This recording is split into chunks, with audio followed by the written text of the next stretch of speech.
आइए, पिछली कक्षा में हमने भारतीय इतिहास के संगम काल में पढ़े थे चेर, चोल, पांड्य। चेर का प्रतीक चिन्ह होता था धनुष, चोल का जो होता है वो क्या होता है तो चोल का बाघ, और पांड्य का होता था मछली।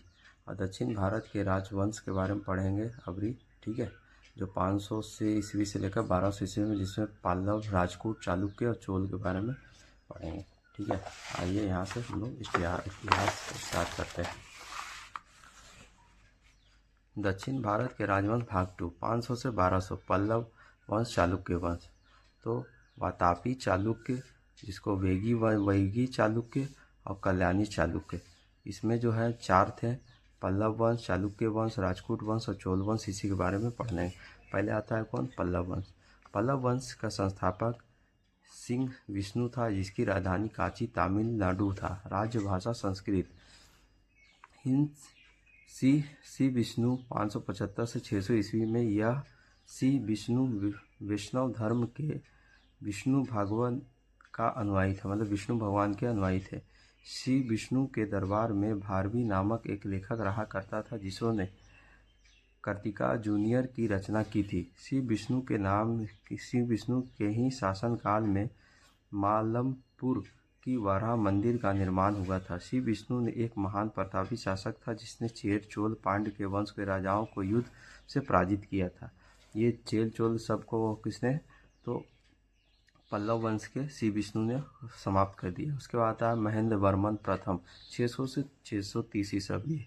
श्री विष्णु के बाद उसका पुत्र महेंद्र वर्मन प्रथम अलग शासक बना। महेंद्र वर्मन प्रथम एक महान कवि भी और संगीतकार भी थे। महेंद्र वर्मन प्रथम मतविलास प्रशासन नामक रहस्य ग्रंथ की रचना की थी, जो पल्लव काल के प्रमुख रचना थी। शुरुआत में जैन धर्म के अनुयायी था, बाद में तमिल संत अपर के प्रभाव में आकर शैव धर्म के अनुयायी बन गए। महेंद्र वर्मन के शासनकाल में चालुक्य नरेश पुलकेशिन द्वितीय ने आक्रमण किया और पल्लव शासकों को महेंद्र वर्मन युद्ध के पराजित किया, और यहीं से वहां पल्लवों और चालुक्य के बीच युद्ध की शुरुआत हुई। पल्लव और चालुक्य के बीच में, पल्लव वंश और चालुक्य वंश के दोनों के बीच में क्या हुआ? युद्ध की शुरुआत हुआ। फिर आते हैं नंदी वर्मन प्रथम। नंदी वर्मन प्रथम पूरे पल्लव वंश का सबसे शक्तिशाली नंदीवर्धन प्रथम था। इसने चालुक्य शासक पुलकेशिन द्वितीय को युद्ध में पराजित किया और उसकी राजधानी वातापी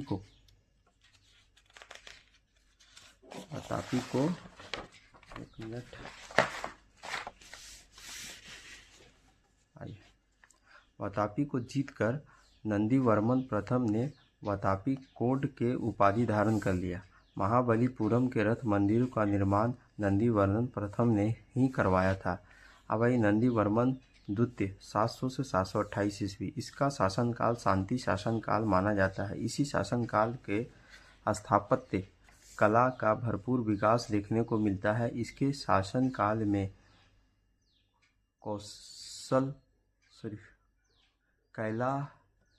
कैलाशनाथ मंदिर जो राजसिद्धेश्वर मंदिर बना, कौन बनाया था? तो नरसिंह द्वितीय ने। बहुत बार पूछा है। इसी नंदीवर्धन द्वितीय के दरबार में एक संस्कृत के प्रसिद्ध लेखक दंडित रहा करते थे। इन्होंने देश कुमार चरिता की रचना किया। ठीक है, पूछेगा। देश कुमार की रचना दंडित ने किया। राजेश्वर मंदिर का तो किसने? नंदीवर्मन द्वितीय ने बनाया। जो स्थापत कला कैलाश मंदिर, जिसको नाम जाना जाता है कैलाशनाथ मंदिर। अब आई नंदीवर्धन द्वितीय ने 2 मंदिर, मुक्तेश्वर मंदिर और वैकुंठ मेरुमाला मंदिर का निर्माण करवाया। इसी वंश के अंतिम शासक अपराजितवर्मन 1879 से 1897 ईस्वी रहा। बाद में पल्लव साम्राज्य के चोल शासक ने विजित कर अपने राज्य में मिला लिया। अब आते हैं कौन? चालुक्य वंश जो वातापी या बादामी के चालुक्य के नाम से जाना जाता है। इसी वंश के शासन के जय सिंह थे, जिसकी राजधानी वातापी था। मतलब इसकी राजधानी वातापी बादामी। इसी वंश के सबसे प्रतापी शासक पुलकेशिन दूत थे। पुलकेशिन दूत इस वंश के सबसे महान शासक हुआ। इसने पश्चिम गंगा वंश, कदम्ब वंश का पुष्यभूति वंश के शासक हर्षवर्धन को पराजित करके परमेश्वर की उपाधि धारण किया। पुलकेशिन दूत के वेगी, जो आंध्र प्रदेश को जीतकर अपने भाई विष्णुवर्धन को वहां का शासन नियुक्त कर दिया गया। इसी के साथ वेगी के चालुक्यों का नींव रखी गई। पुलकेशिन दूत ने अपने शासन काल में पल्लव वंश पर आक्रमण करा और पल्लव शासक महेंद्र वर्मन प्रथम को युद्ध में पराजित किया था। इसी का बदला लेने के लिए नरसिंह वर्मन प्रथम ने अपना पल्लव वंश का महाप्रतापी शासक नंदीवर्धन प्रथम ने इसी पुलकेशिन दूत को लंका के राजा के साथ मिलकर पराजित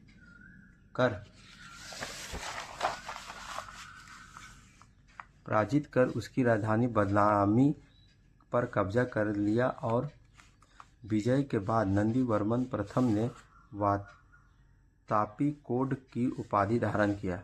पुलकेशिन दूत के बारे में जानकारी ऐहोल अभिलेख से मिलता है। यह लेख संस्कृत भाषा में जिसकी रचना रवि कृति ने की थी, जो कि पुलकेशिन दूत के राजकीय कवि थे। इसी वंश के अंतिम शासक कृतिवर्मन दूत ने, जिसे दंती दुर्ग ने पराजित किया और राजकूट वंश का स्थापना किया। कल्याणी चालुक्य, जिन चालुक्यों ने हैदराबाद में स्थित कल्याण को अपना राजधानी बनाया, उसी कल्याणी चालुक्य कहलाए।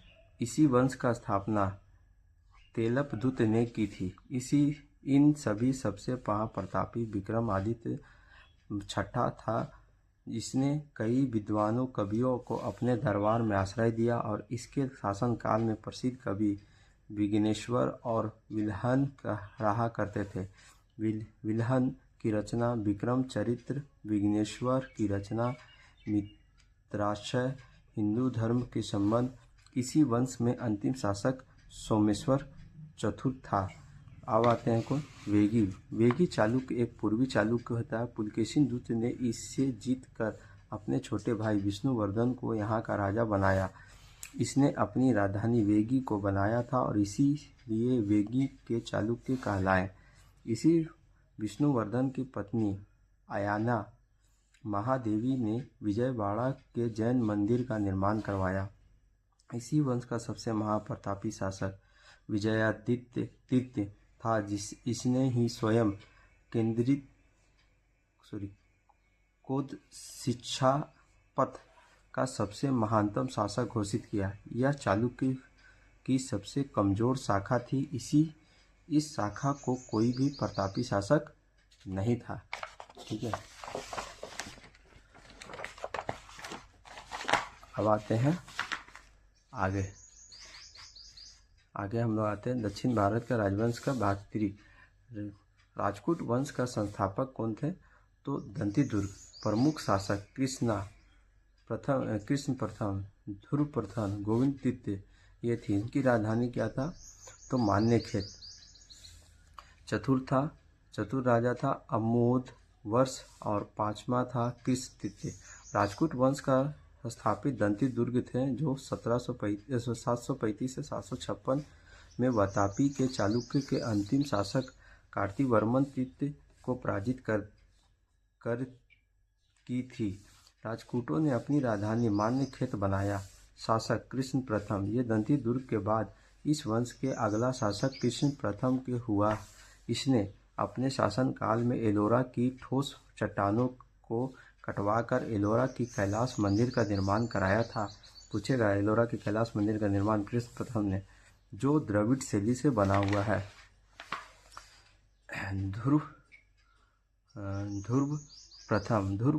ध्रुव ने 780 में अपने भाई गोविंद तृतीय की राजगद्दी से हटाकर शासक बना और इसने उत्तर पथ की तरफ विजय अभियान चलाया और उत्तर के अपने के सफल अभियानों के उपरांत ध्रुव ने गंगा यमुना के प्रतीक चिन्ह को अपना राज्य चिन्ह बनाया। ध्रुव की वह पहला शासक था जिसने कन्नौज पर अधिकार करने पर त्रिपक्षीय संघर्ष, गंगा जमुना का दबाव को आपस में पराजित त्रिपक्षीय संघर्ष में भाग लिया और प्रतिहार नरेश वत्सराज को इसी झांसी के निकट एक पाल नरेश धर्मपाल को गंगा जमुना के दोआब के आसपास पराजित किया। ध्रुव के धरावर्ष के नाम से भी जाना जाता है। ध्रुववंश प्रथम। अब आते हैं कौन? गोविंद तीर्थ। ये जो थे तीसरा थे राजपूत वंश के। गोविंद तीर्थ भी एक महाप्रतापी शासक था। इसने पल्लव, पांड्य, केरल के प्रतिहार और गंगा के शासकों को पराजित किया और इसी के बाद ही इनका पुत्र अमोघ वर्ष इसी वंश के अगला शासक बने। अब आते हैं कौन? अमोघ वर्ष। अमोघ वर्ष गोविंद तीर्थ का पुत्र था। अमोघ वर्ष का राजपूत वंश का सबसे महान शासक माना जाता है। अमोघ वर्ष जैन धर्म के अनुयायी थे। इसके गुरु का नाम गुरु जैन आचार्य जिनसेन था।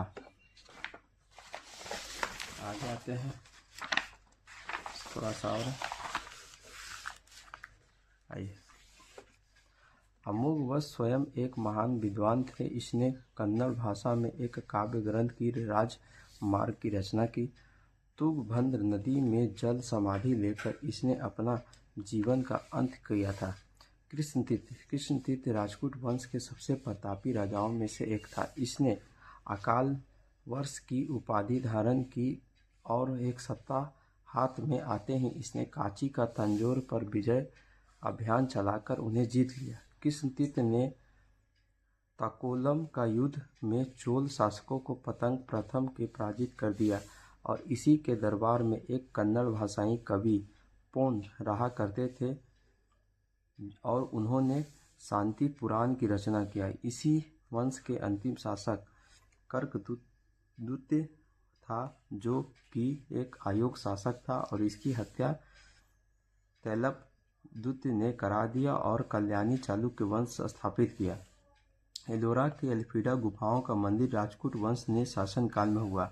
एलोरा का उपसोलकृत गुफाएं हैं। इसमें 1 से लेकर 12 तक बौद्ध की गुफाएं हैं, 13 से 29 तक हिंदुओं की गुफाएं और 30 से 34 तक जैन की गुफाएं हैं।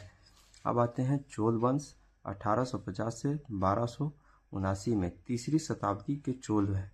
वंश का पतन के बाद 9वीं शताब्दी के आसपास चोल साम्राज्य का फिर से उदय हुआ, मतलब फिर से चोल वंश आया। 19वीं सदी में चोल वंश साम्राज्य का स्थापना करके विजयपाल ने इसी चोल वंश का द्वितीय संस्थापक कहते हैं और इसकी राजधानी बनाई तंजौर। प्रमुख शासक प्रतंग प्रथम और राजा राज प्रथम और राजेंद्र प्रथम थे। विजयपाल इसी ने 9वीं शताब्दी के चोल वंश की साम्राज्य की स्थापना की। इसने तंजौर की जीत कर इसे अपनी राजधानी बनाया और इसके बाद आदित्य प्रथम का पुत्र प्रवर्तक प्रथम चोल साम्राज्य का अपना अगला शासक हुआ। मतलब कि चोल वंश खत्म हुआ, फिर चोल वंश धीरे धीरे अपना आ गया। फिर आते हैं प्रतंग प्रथम। इसके शासन काल में राजपूत शासक कृष्ण तीर्थ ने आक्रमण किया था। इतिहास में इसी युद्ध को तकोलम का युद्ध कहा जाता है और इसमें चोलों की बुरी तरह से हार हुई। इस युद्ध के प्रतंग का सबसे बड़ा पुत्र राजादित्य भी मारा गया और प्रतंग प्रथम ने पांड्य शासक राज सिंह के तृतीय को पराजित करके मदुरै कोट की उपाधि धारण की। अब आते हैं राजा राज प्रथम। राजा राज प्रथम चोल वंश का सबसे महान एवं शक्तिशाली शासक राजा था। यह शैव धर्म या शिव भक्ति का अनुयायी था। इसने श्रीलंका के आक्रमण के लिए उसके उत्तरी हिस्से का विजय प्राप्त किया। इसी ने तंजौर में एक प्रसिद्ध विदेश्वर मंदिर का निर्माण करवाया। इसके बाद राजेंद्र प्रथम का अगला शासक बना। राजेंद्र प्रथम चोल वंश धर्म का सर्वाधिक विस्तार राजेंद्र प्रथम के ही समय हुआ था। राजेंद्र प्रथम ने संपूर्ण लंका को जीतकर अपने राज्य में मिला लिया और इसने गंगा गोड चोलपुरम को चोलों की एक नई राजधानी बनाई। राजेंद्र प्रथम ने सुमात्रा इंडोनेशिया पर आक्रमण किया और वहां के शासक शैलेंद्र को पराजित कर दिया। चोल वंश का अंतिम शासक राजेंद्र तीर्थ हुआ। उसके बाद कोई भी योग शासक नहीं हुआ, जिसके कारण यहाँ वंश स्वतः समाप्त हो गया। अन्य महत्वपूर्ण तथ्य: चोल वंश का भगवान विष्णु के उपासक अलवार कहलाते हैं। चोल वंश का भगवान शिव के उपासक न्यायनार कहलाते हैं। यानी विष्णु भगवान को मानने वाला अलवार, शिव भगवान को मानने वाला न्यायनार। चोल वंश के सोने के सिक्कों को कासू कहा गया है। चोल वंश के अधिकतम शासकों को धर्म शैव धर्म के अनुयायी थे। चोल वंश के अपना उत्तराधिकारी अपने शासन काल में ही घोषित कर देता था, मतलब अपने आने वाला राजा को पहले ही बना देता था कि कौन बनेगा। यहाँ से हमारा दक्षिण भारत का सारा अभियान खत्म होता है।